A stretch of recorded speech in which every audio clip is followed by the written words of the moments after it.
You ever get insulted by someone? I mean, someone goes off on you, online, in real life, and you're like, oh really? Say that again. I got something for you. Let's be honest, our first reaction is not patience. It's not silence. It's not, let me walk away with dignity. No, it's war mode. But what if I told you that in that moment, when you're boiling inside, there's a hadith of the Prophet ﷺ that shows a completely different way to deal with insults. A way that's not just noble, it's actually powerful. So here's the scene. The Prophet ﷺ is sitting with his best friend Abu Bakr radiyallahu anh. They're just sitting there, and this man comes up, starts yelling, insulting, mocking, right to the Prophet's face. Now imagine this happening to you. You're chilling with your friend, and someone shows up, starts throwing verbal punches. What does the Prophet do? Nothing. He stays completely silent, doesn't flinch, doesn't even respond. You know what that silence is? That's strength. That's the kind of silence that shakes the world. Because silence, when you're right and the other person is wrong, is not weakness, it's dignity. But this guy, he keeps going, still shouting, still insulting, and Abu Bakr, man, he can't take it anymore. He stands up, he's like, that's it. You don't talk to Rasulullah like that. And he responds. He says something back to this man, tries to defend the Prophet. And the moment he does that, the Prophet ﷺ gets up and leaves. Wait, what? He leaves? Why? Now Abu Bakr is confused. He goes after the Prophet ﷺ and says, Ya Rasulullah, why did you leave? I was just defending you.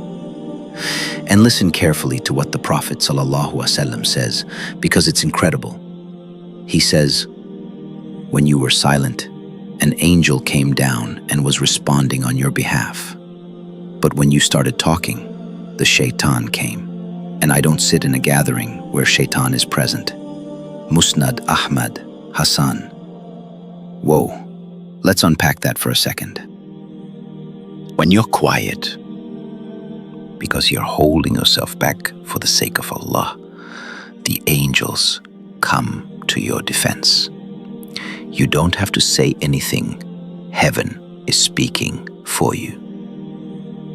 But the moment you start responding emotionally, going back and forth, Shayṭān enters the chat. Literally. Now imagine this on social media. Someone posts something nasty about you, and you're typing, firing off that reply. Guess who's watching over your shoulder? Not angels, Shayṭān. You just gave him a seat at the table. Look, Islam doesn't tell you that you're weak if you don't respond. Islam says, if you could respond, if you have the right words, if you have the argument, but you choose silence for the sake of Allah, that's next level faith. That's angel-backed patience. And by the way, that's exactly what the Prophet modeled. You think this was the only time the Prophet was insulted? They called him a liar, a magician, a madman. They mocked his message. They threw garbage on him. And what did he do? Oh Allah, forgive my people. They don't know what they're doing.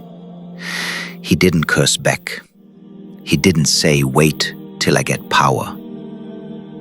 He taught us that emotional control is prophetic. You know what's amazing? In that hadith, the Prophet said he wouldn't sit in a place where Shayṭān shows up.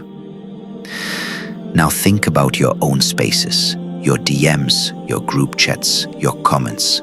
Who's sitting with you when you respond to insults? Is it the angels or Shayṭān? You get to choose every time. So the next time someone insults you, mocks your faith, your hijab, your beard, your identity, don't ask, how can I get back at them? Ask yourself, who do I want sitting next to me right now? If you stay silent, not out of fear, but out of strength, the angels defend you.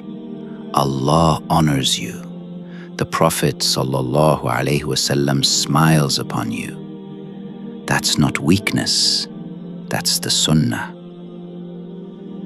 And the Sunnah isn't just about how you pray or what you wear. It's about how you carry your heart. It's about mastering your ego when it's begging you to speak. It's about remembering that silence, when done for Allah's sake, echoes louder in the heavens than 1,000 clever comebacks. You're not weak for walking away. You're strong for rising above. Every time you hold back for Allah, you're not just avoiding sin. You're being written among those who trust Him. So next time you're tested, pause, breathe, smile. Let the angels handle it. Let your silence be louder than their noise. Let your dignity speak, because you're not living for likes. You're not here to win arguments. You're here to win Allah's pleasure. And sometimes the loudest victory is a quiet heart. A heart that says, Ya Allah, you see what they said. You know what they did. And I leave it to you. That's not weakness. That's tawakkul. That's knowing the Judge is watching, and His judgment is the only one that matters. You think your silence goes unnoticed? Not for a second. The angels write it down, the heavens record it.